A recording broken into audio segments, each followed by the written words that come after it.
were just hours away from doing earlier this week, and then the president told everybody to stand down. And there are indications that at least they were prepared to do that, because we have seen movements and rearmaments going on militarily that would indicate that the United States and Israel were preparing an attack imminently. But then again, maybe in the president's mind, it was just a bargaining tool to highlight to Tehran, we're ready to go back to war in greater prowess than we did in the past. And then Iran didn't blink.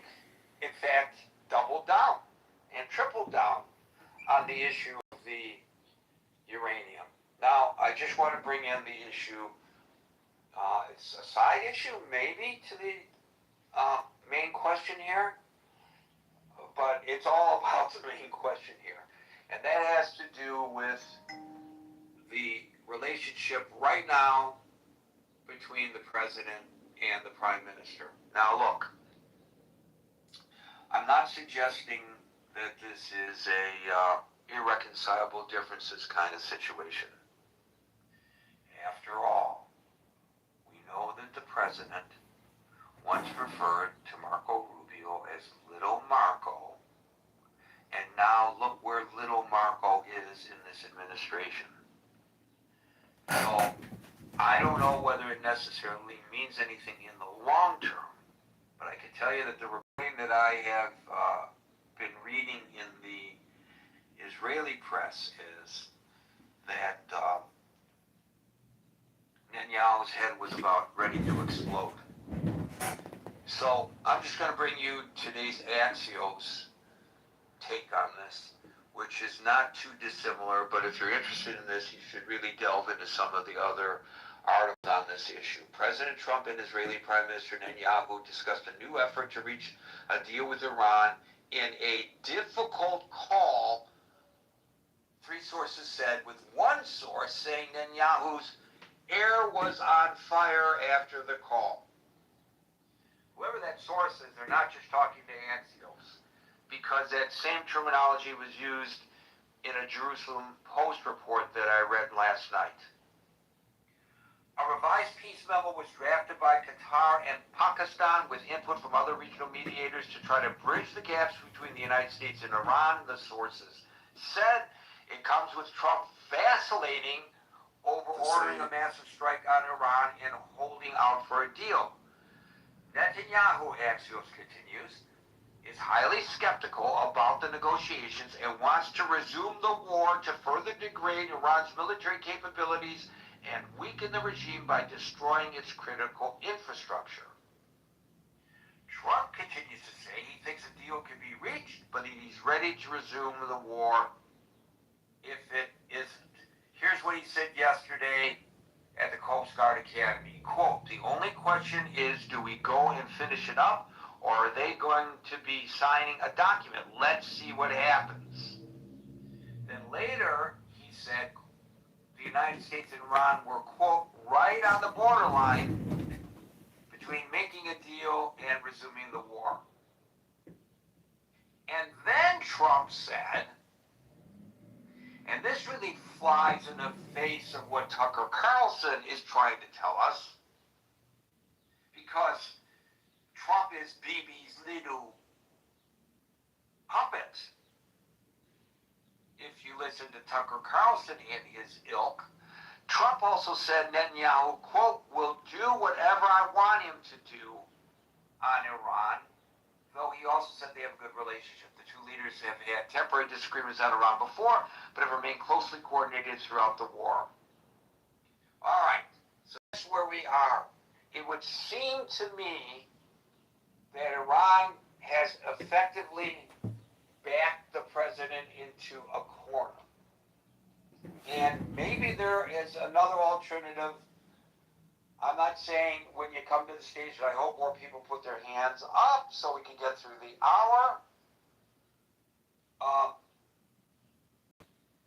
They're not just saying, I'm not just saying that it's a multiple choice between the three, but from my perspective, and I love to hear additional ones that I've not thought of, he either maintains the status quo as long as he can, he declares a victory and leaves to the chagrin, and that's an understatement, of the Israelis, or he goes full blast with this attack which appears to have at one point been imminent. Les, we invited you up to the stage. Other folks, we'd love to see your hands pop up. We're going to start with Marshall, followed by Howard.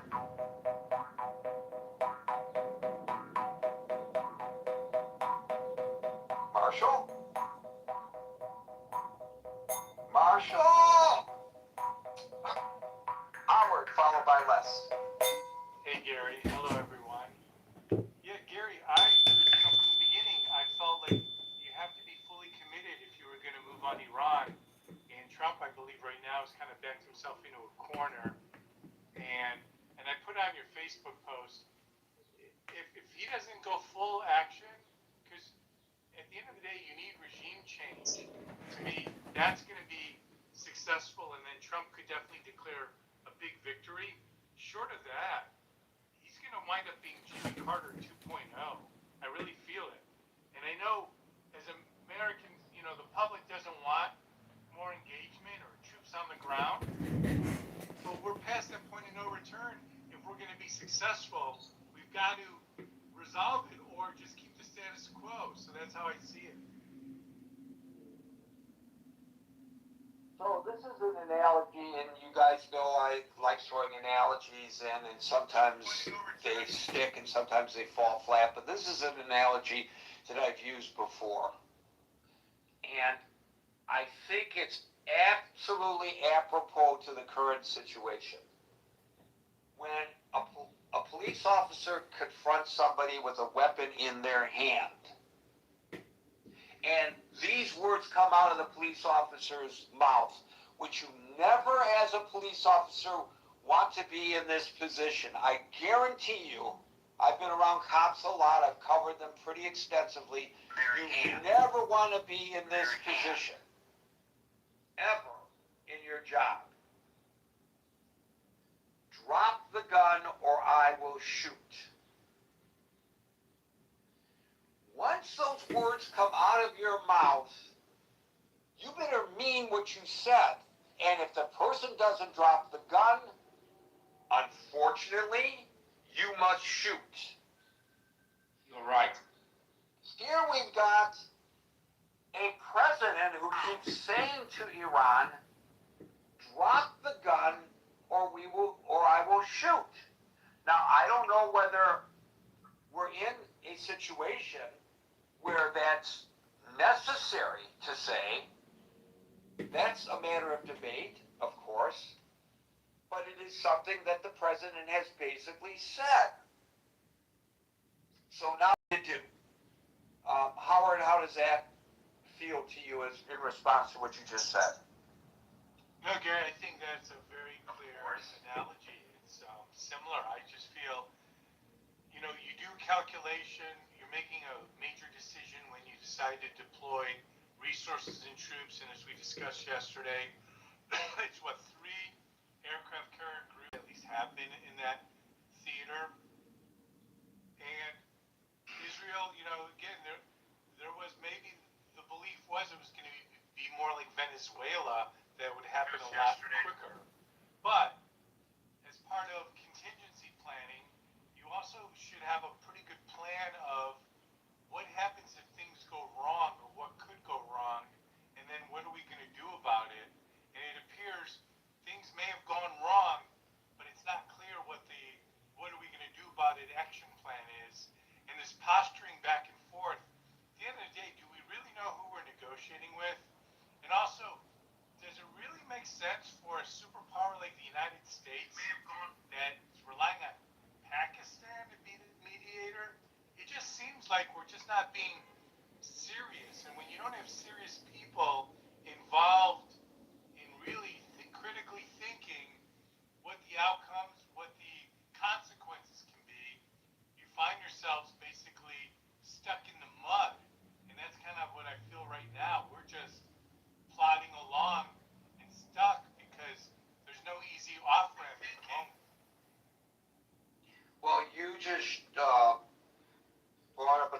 aspect of this that I had not mentioned, um, not in today's gathering, but it's a very important point that you just made, Howard. We don't even know who we are negotiating with. So the president has said they want this, they want that, they are close, this is what they want, we've made it clear, blah, blah, blah, all this kind of stuff. But he's also said, we don't even know who's in charge. The president has said, which is it? If you present yourself as the CEO of your company, and you have, as a result, the ability to enter into a contract for your company, and I negotiate with you in good faith, but it turns out that you're just a functionary, not an officer of the company, and you do not have the legal authority to represent the company and enter into a contract, and I'm negotiating with you, and ultimately I signed an agreement with you that purports to be an agreement with your company and I are going to end up in court. And a judge is going to have to sort it all out. Because you didn't have the authority to enter into the contract. I'm not gonna negotiate with you unless I know for sure you're the CEO of the company, Howard. Yeah, and Gary, one other thing I'd like to add, and again, I'm just a citizen observing and absorbing news from hopefully reliable news sources. But I think also our situation, I don't think we can understate the importance or the weakness that we've created for ourselves as a country of not creating that coalition with our allies, to have other partners to apply more global pressure. There's no doubt right now, other than Israel, the United States is essentially out on an island right now. And I think that weakens us at this point. So thanks, Gary. And it's an island of our own making.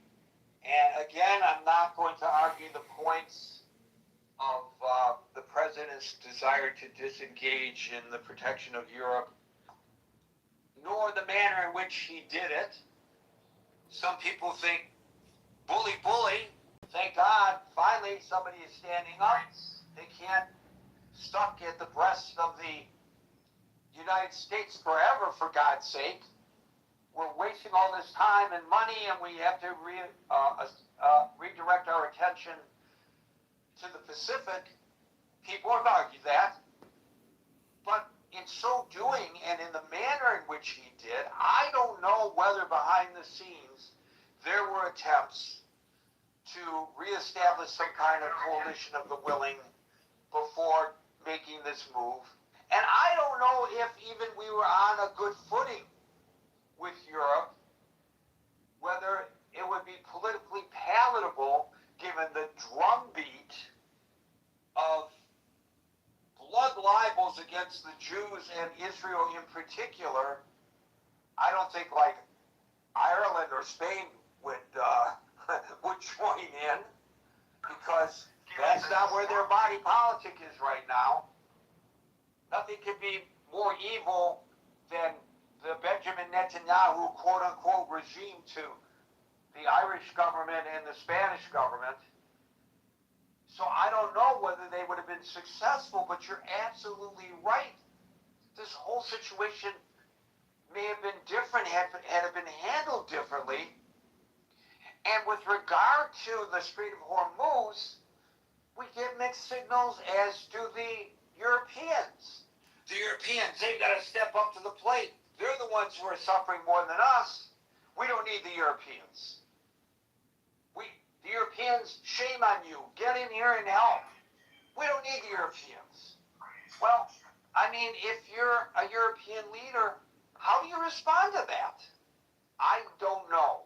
But I think you're absolutely correct in your assessment that had we been successful in creating a coalition, and mind you, had we done that, those nations would have been committed to the goal of eliminating those nuclear weapons. They would have been committed. There would have been other things they could have done besides militarily as part of that commitment. Because once you commit troops, you're in it. That's a very serious decision for a country to make.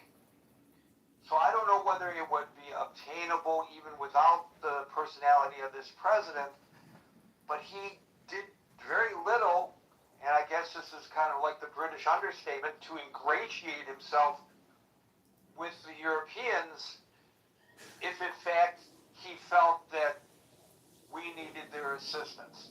I'll tell you, Howard, my fear is, and again, I don't know, I'm not writing his memoir, but my fear is that he just felt, I'm Donald Trump, I'm the commander-in-chief of the strongest army, military force in the world, we don't need anybody else, we can do whatever we need to do, nobody can stop us. If in fact that was his assessment, as I fear it is, I don't know that it is, he really miscalculated, and I think that's being kind. Les, followed by Brian. Well, I think Howard brought up a good point about Pakistan representing being the intermediary.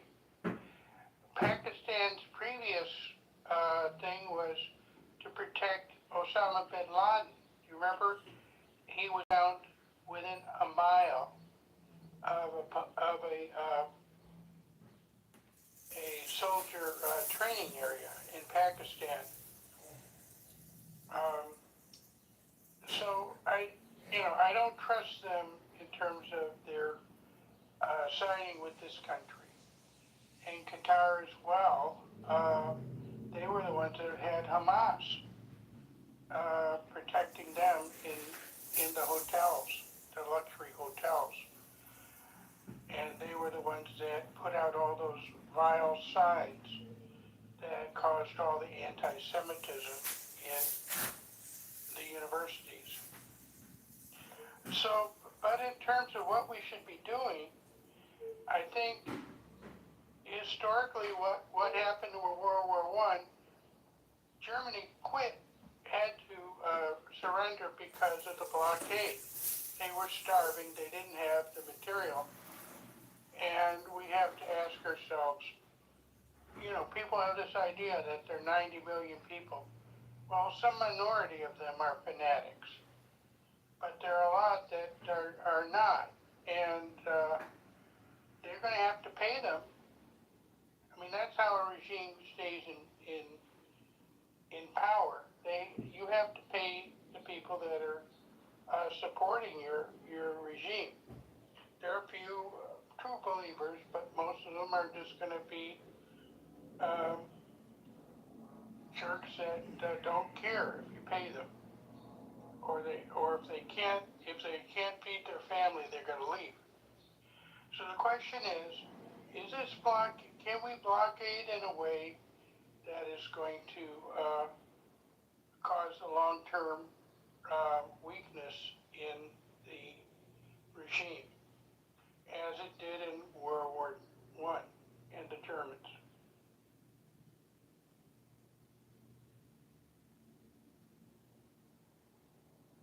Thank you for that, Les. There's no question that everything that you said is true, and I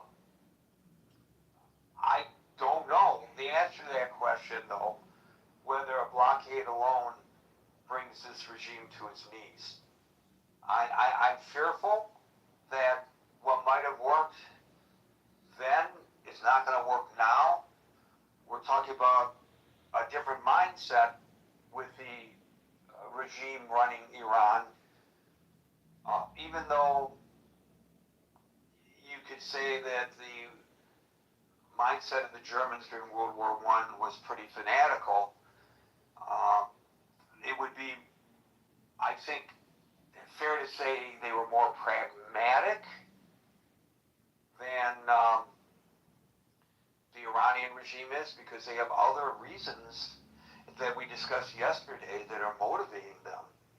And it's hard for people, the Western mind, to wrap their, for us to understand those reasons because it's not our perspective. I get that. By the way, I will point out, because whenever this happens, I think the world needs to take notice. They executed 2 more people this morning in Iran for being dissidents, for protesting against the government. They executed 2 more people. These are not good people running this regime. And anybody who thinks that it is appropriate for them to have nuclear weapons because other nations have nuclear weapons, and so that justifies such an argument. I mean, you can make that argument, but at least I will never adopt that argument or offer any support to it at all. And anybody who fully understands that mindset knows that that would be a horrific thing. This is not just about Netanyahu and his maps and graphs at the United Nations and his perhaps accelerated timeline that he used 20 years ago that they were on the brink of. They are on the brink. This is not coming from Netanyahu. Forget about Netanyahu. Any leader of Israel will tell you the same thing based on their intel, which is second to none, and the IAEC says so. And the United Nations is not what you would say a puppet of Israel by any stretch of the imagination. Thank you, Les. Marshall, are you back? Yes, sir, I'm here. Okay, we went to you earlier, but you... So, I mean, I think they've kind of forced Trump's hand. He's either asked to do something, and commit more troops, or he has to end up conceding. I don't think the commission of more troops is a good idea. I just think that's a categorically bad idea. It will cost trillions of dollars if we put ground troops on the ground. The Afghan war in the first several years, the first 5 to 10 years, ran up a $7 trillion tab. Trillion with a T. And we have a 100% debt to GDP ratio, which we haven't had in the Second World War. That, as I said yesterday, makes things like borrowing and forward deploying a little harder because there's less of a credit line. And I don't, while the reprisals are nice for 47 years of killing American civilians and soldiers, I'm kind of with Anson on this one. We need to take our stuff out, declare victory, come home. Because unless we invade, the regime's going nowhere. Right? The blockade's not going to make them go anywhere. The bombing's not going to make them go anywhere. The assassination of the Ayatollah is not making them go anywhere.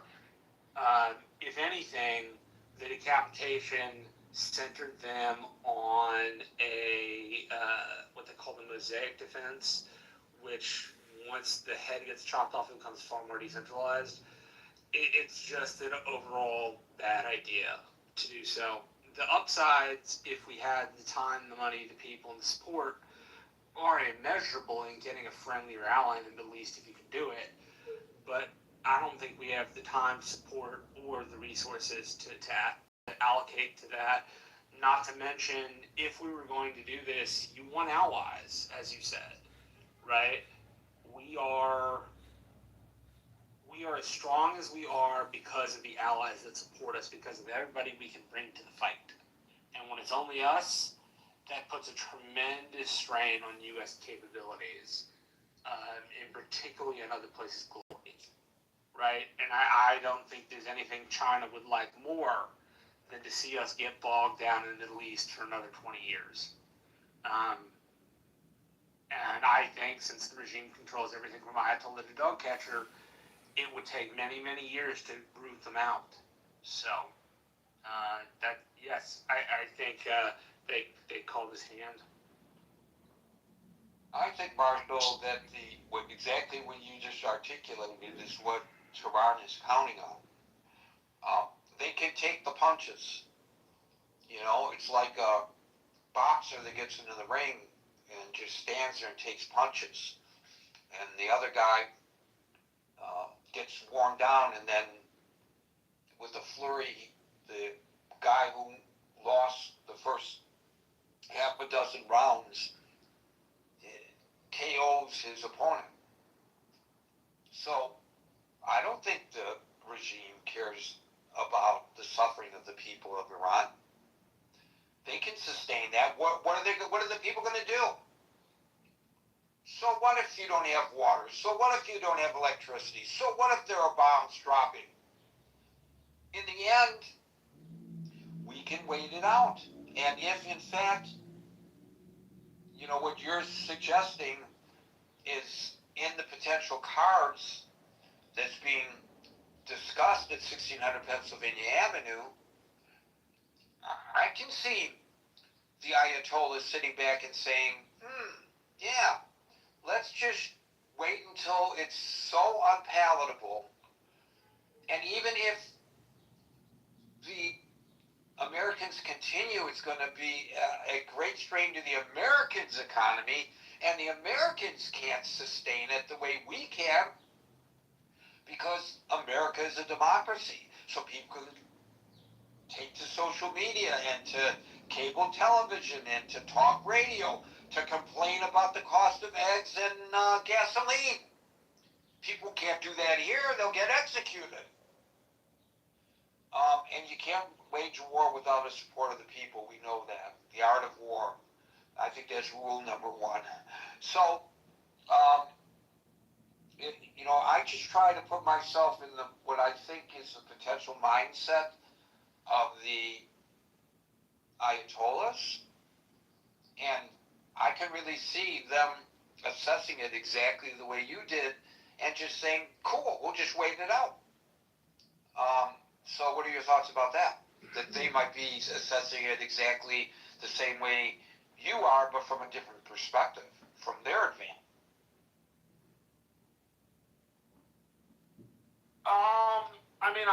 I can see how somebody might see it that way, yeah. I don't know. Like I said, I'm with Hanson on this one. It's time to pack our stuff up, declare victory, and come home. Without the allies with us, it's going to be increasingly hard to do that.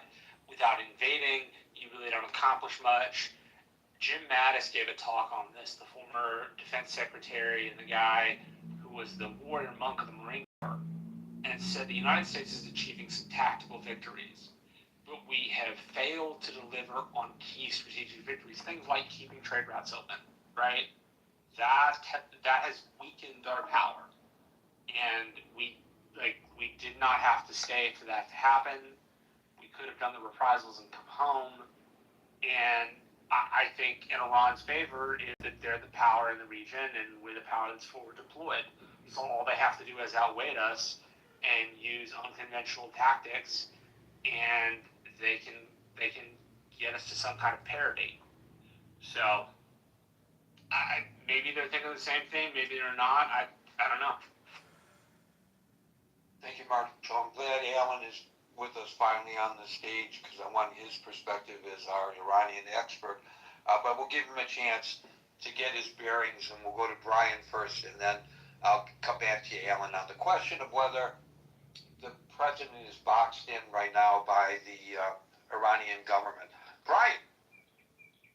Hey, I definitely think he's boxed in. I think that he and Israel thought or hoped or planned or strategized that if they wiped out the first, second, and third tiers of leadership, within the IRGC, within the government, across the regime, and they called for the people to rise up, I think he believes believed or hoped that that would be enough of a catalyst to shake the regime and then lead to a revolt, a successful revolt. I think now that that has not happened and it's unlikely to happen, I think he's up against the wall because I think he very much wants to win the midterms. And I think with the redistricting and, it's a coin flip basically right now. So I think at some point he's going to have to pivot from the war and its drain on the economy to basically call it a win and come back home. I don't think this will drag out for 7, 8, 10 months. I think he's going to try to negotiate something, knowing full well that they will never live up to any promise that they agree to on paper, that they will continue to covertly, subversively continue their nuclear enrichment programs. And I think what Netanyahu basically came to Trump early on and said was something along the lines of, this is our best shot. Whoever follows you may or may not agree with this attack.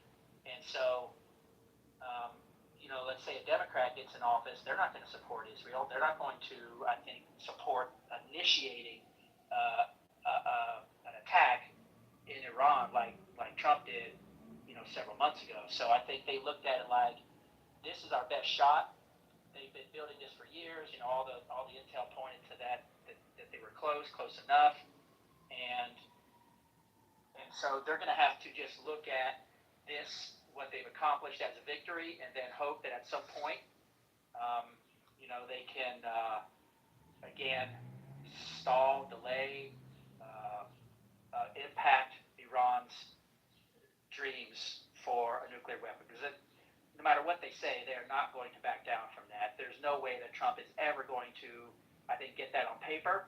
Even though China agrees, even though Xi agreed with that, they can never have a nuclear weapon. I don't think that the people in Iran, the leaders in Iran, the mullahs, are ever going to put that on paper, or they certainly would never live up to that promise, even if they did somehow put it on paper. So, in some ways, this was, I think, a necessary preemptive war. I think Israel had sufficient intel that their window of opportunity was here, and they needed to act on it. And Trump is, caught in the middle. So I don't know how he's going to get out of it. I think at some point he's going to maybe sign a less than ideal negotiated contract or agreement, and then just try to turn his focus back on reviving the economy so that he can get something out of his second half of his last term.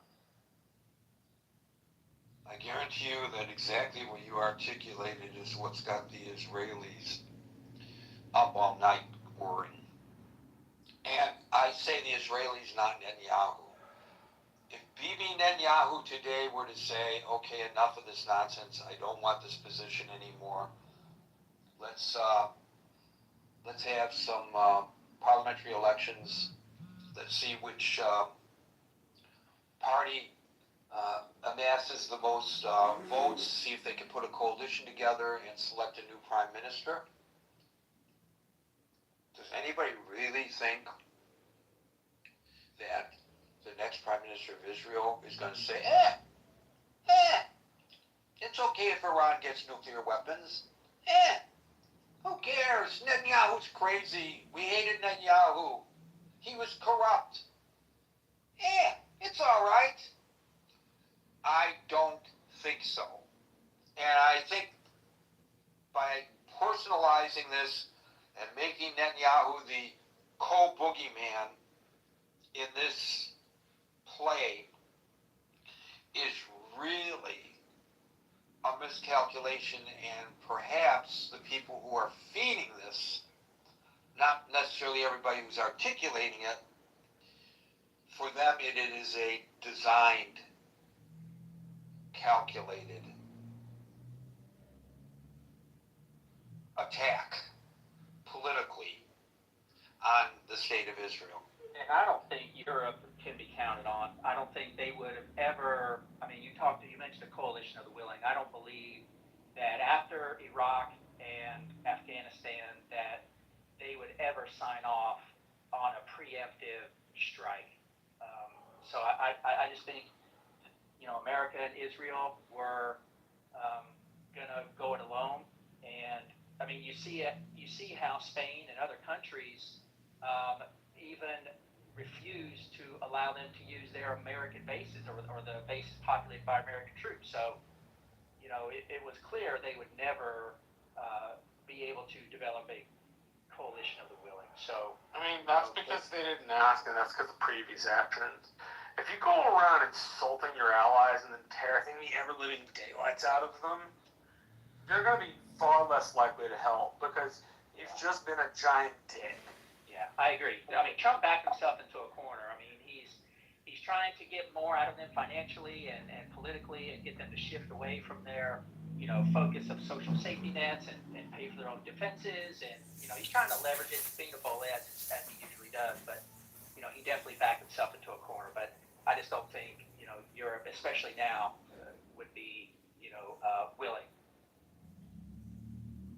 I would just say that politics plays a lot into everything. And that's why the propaganda campaign of vilifying Trump, and I agree with both of you that the president has almost invited it, and vilifying Israel and vilifying Netanyahu is so important in this analysis of the situation.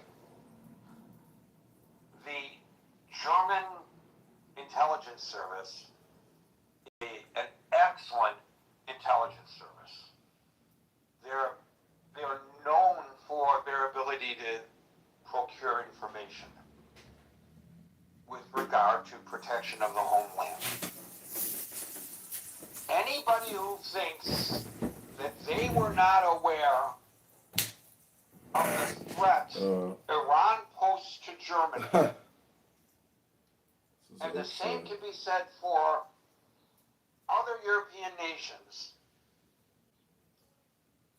until they opened up Der Spiegel today and read to their astonishment that the Iranians were planning attacks on Jewish leaders in Germany, and suddenly said, "Oh, thank you, Der Spiegel, for reporting this and letting us know," would have to be naive, and that's another understatement. Europe, when I say Europe, I mean the European leaders, even the leaders of the several countries that just hate Israel, are familiar with the threat that Iran, the greatest exporter of terrorism in the world, has on that continent. The problem is they lack the political will unless and until, God forbid, something happens. I think the nation that has absorbed this the most, once again, are the Brits, the poor Brits.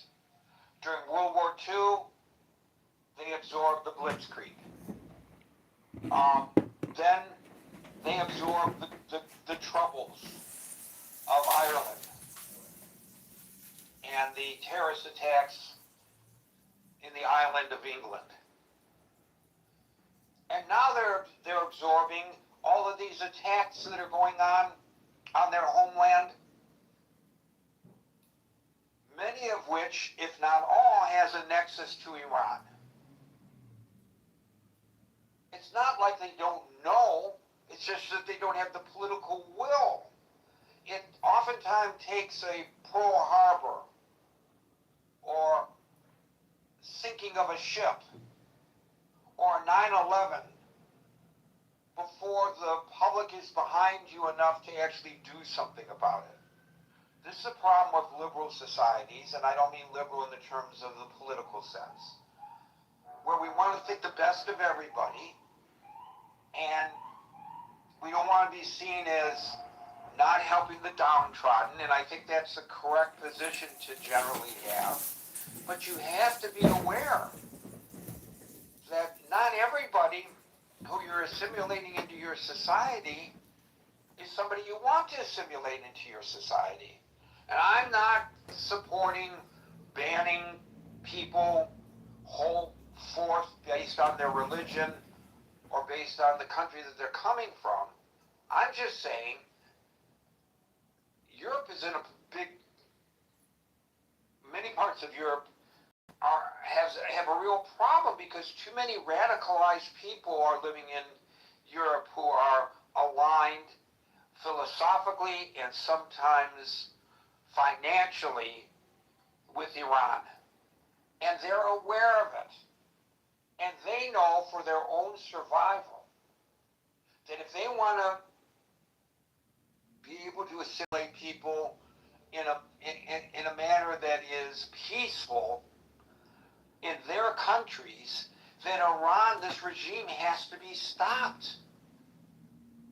But they're probably frustrated as well. How do you, as other people have said on the stage, affect a regime change?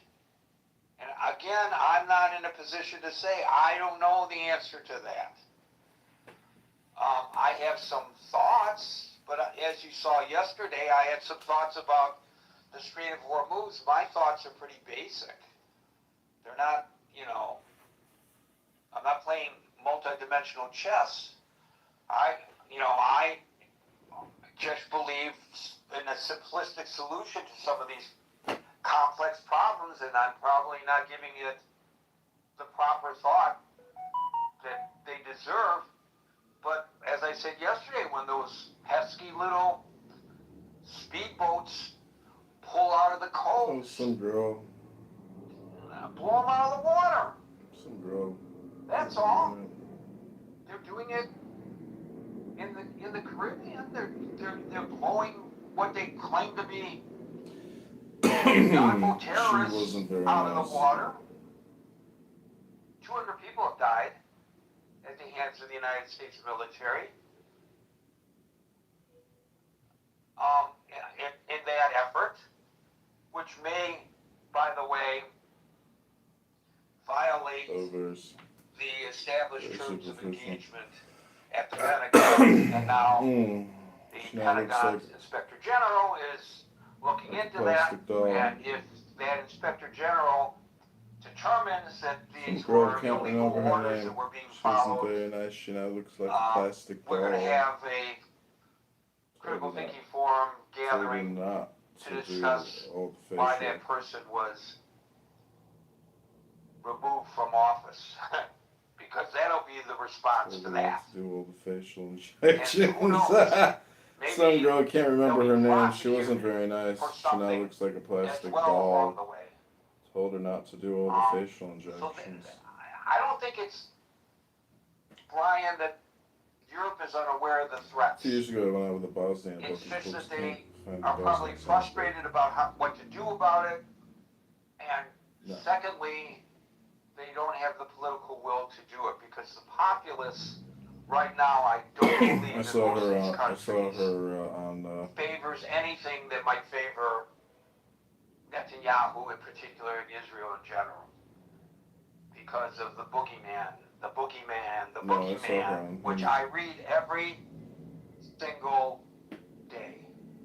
That argument.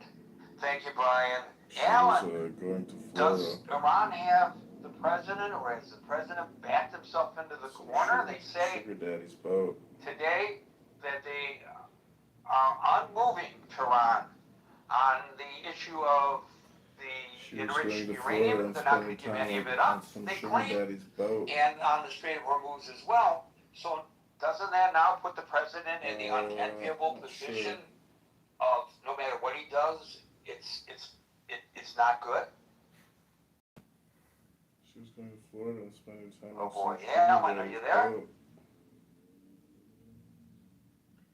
So for those who don't know, Alan runs a small business, a retail business, and there are Yeah, you might know her. no other people in that store. He runs it by Yeah, you himself. might know her. And so this is not unusual that we go to Alan and he's not prepared to come to the microphone. But when he is, I'm sure he'll flash his mic and we'll give him a priority position in the queue when he does that. Some girl, I May can't is remember followed her by name. She Agent. wasn't Thank very you, nice. Brian. Chanel looks like a plastic doll. Thank you, Gary. Yeah, No, this is a very interesting position that we're in because, can't remember. Can't recall. What you know, was her I name? gotta sit here and ask, like, what is our objective? You know, I keep hearing regime change, but I'm talking about beyond that. Like, what's Mala, I in think. store I for can't the recall. world It was in her regards to name, Iran Amala, I think. 10 years from today? I think we're thinking too present, right? We're not thinking far ahead into the future, and clearly, I don't think Americans we don't know. Like, well, okay, so we're gonna go there, we're gonna take out their regime, put in our regime, and then what? I mean, what's to If you save say us, so. right? We put them in there, right? If you say so. Along with many other leaders that If you say so. that you could say that the United States had influenced that country. So at this point, I understand the Strait, the Hormuz Strait, and why we needed that resolved. And then, of course, Iran having I nuclear figured. weapons. I figured. That's the other side of the coin is, I figured. okay, so we keep them from It's a having small nuclear world. weapons today, but again, I go back to what happens 10 years from today? Who's to say that they're not going to get it then or before? Why are you worried about that when we have to triage the situation today when they are so close to developing a bomb? What are you worried about 10 years from now if we're able to stop them from getting the bomb? Every discussion I've had about this Decorated talks about plant. the enriched uranium being removed and there be safeguards in place to ensure that the program is not reconstituted. I don't know, and neither do you or anybody else, whether such an agreement with any future regime, to use your scenario, in Iran would be adhered to. Maybe the next regime, I can't imagine the next regime being more radical than this one, can you? Yeah, I can, because She's that next she's a regime beautiful, could, beautiful, what if beautiful the woman. person that we put in She's there, a or the government we beautiful put in there, she's a beautiful family woman. members of theirs died in this war. But Well, let me just tell she's you, a because beautiful I think woman. you are very much miscalculating the mindset if of I the don't Iranian see- people. There are people in Iran who are supportive of this regime. if we don't work out, They are a I'm minority, just gonna but move they to are a Bosnia. significant minority. But the people of Iran have made it clear through their And actions, retire- putting their and lives retire there. literally on the line, which we don't understand, because we could go out and protest to our She our took me to heart's some wine content cannabis. without fear that we're going to Some be cannabis killed wine for doing decorated so. pot of it. They were They selling put their mushrooms lives and collectibles. repeatedly on It the was great. She's a line. beautiful woman. They If we don't work don't out, I'm want just gonna this move to regime Bosnia. in place. Retire there. Now, I think most observers, including most Iranians who I have spoken to, we don't and work out. I'm sure Alan would, for what it's worth, parrot what I am saying.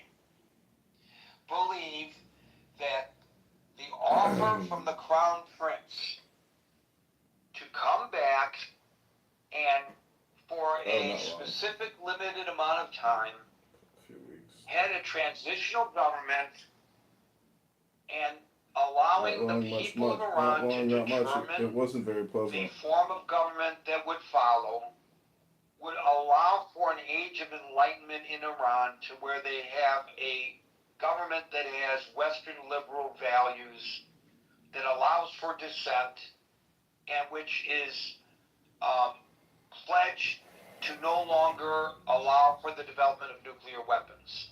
And then they will elect the people who will replace the interim government, which will replace the repressive regime that they hate. Every Iranian with whom I have discussed this issue, what happens if this regime multiple men. is eliminated? What's next? They et all cetera, say, and maybe they are miscalculating, it was no but they pleasure. all say anything would be better than this. I think we should listen to them, Armaze, and go ahead. Your rejoinder Very is self-centered, not encouraging. caring, consumer of free stuff, going on I'd vacations, like to say dating one more multiple thing, men. that, It was no you pleasure know, being with I him. mean, I understand we don't want a world with nuclear weapons, right? But until the powers of this planet, which includes the United States, right? China, Russia, at least those three, right? The top three. And I guess France and some of the other European countries. But Very until self-centered, the not powers caring, of the planet consumer free stuff, going on undo, vacations, get dating rid of their multiple nuclear men. It weapons, was no pleasure being everybody with him. else is going to try to obtain them as a sovereign nation. So I think we need to look at ourselves and do more introspecting, you know, of ourselves. So in the meantime, since we're not disarming at a pace that you feel we ought to, and I would agree with that argument, No then love. it's okay for Iran to have nuclear weapons because, well, hell, Israel does. Good point. I know, that's not my point. I'm asking you, is that your point? Apparently it is. since you Yes, say it's a yes, good that's point. a good example. Yes, that's a very good example, right? We know Israel has nuclear weapons. That's not a secret. And the point being is that other countries they're gonna want to follow Stick suit me some because cannabis wine decorated plant pot, whatever. go Something back else to for like it was when called. She was What good. other She's countries? good for What women. other It's countries? free. Don't work out. I'm just gonna any hit the balls country now. on the What? planet. Name one. Name one. Mexico. Is Mexico Mexico has made it very accepting? clear Is that Mexico accepting to develop a nuclear? Is Mexico? Wait a minute. Is Mexico attempting right now to develop a nuclear weapons program? She has made it very clear in her marionetas that that is the aim of Mexico. Really?